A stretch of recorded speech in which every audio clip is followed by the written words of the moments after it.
Mga balitang pangkalusugang dapat ninyong malaman, ihahatid sa inyo mga nangyari sa nakaraang linggo.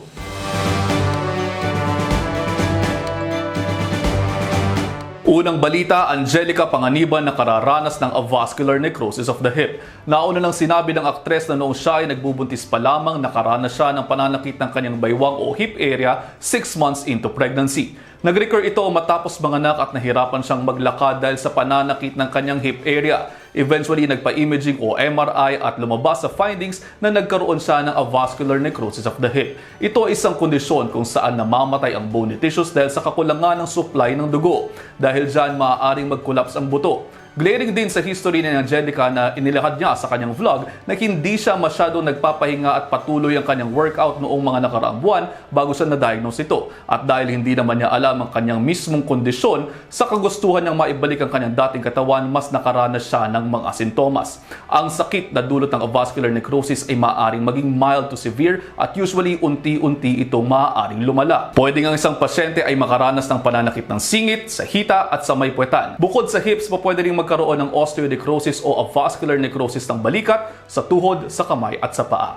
Ayon sa mga pag-aaral, nangyayari ito kapag nawawala ng supply ng dugo ang isang buto na maaaring dulot ng trauma, fatty deposit sa blood vessels at iba pang mga sakit, isama pa ang steroid use, pag-inom ng masyadong maraming alcohol at radiation.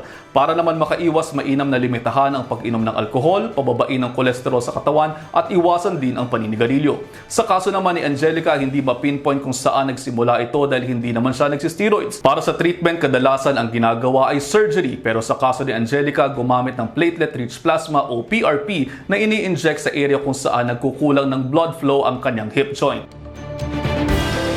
Kaya paalaala sa ating lahat, kung mayroong mga nararamdaman, huwag ipagsawalang bahala, magpatingin sa inyong mga doktor dahil mas madaling magamot ang inyong mga karamdaman kung mas maaga nating malalaman ang inyong mga pinagdaraanan. Kay Angelica Panganiban, panalangin namin na gumaling ka na.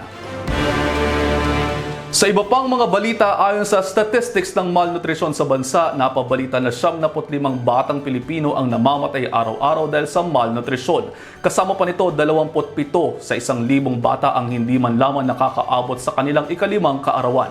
Upang maiwasan ito, sama-sama tayong lumaban sa malnutrisyon at sa pagpapalit ng taon, tayong lahat ay magtulungan dahil hindi lamang ang mga bata ang maaaring maapektuhan nito, kundi pati na rin ang ating mga kinabukasan. Makisama rin tayo sa pagtutok sa unang 1,000 araw ng mga bata at tutukang maigi ang ating mga pinapakain sa kanila. Isa pa, mainam na bago at habang nagbubuntis, pati na rin habang nagpapasuso sa mga batang kapapanganak pa lamang, nababantayan na rin maigi ang mga kalusugan at kinakain ng mga ina dahil ang unang kalidad ng nutrisyon na makukuha ng mga bata ay nakasalalay sa kanilang mga magulang. At sa ibang bansa naman, tinututukan din ngayon ng Department of Health kung mayroong bagong kahina-hinalang mga dahilan ng respiratory illnesses sa China. Nauna nang nag-imbestiga ang WHO sa China matapos mapansin na mayroong mga clusters of pneumonia sa mga bata sa hilagang bahagi ng naturang bansa.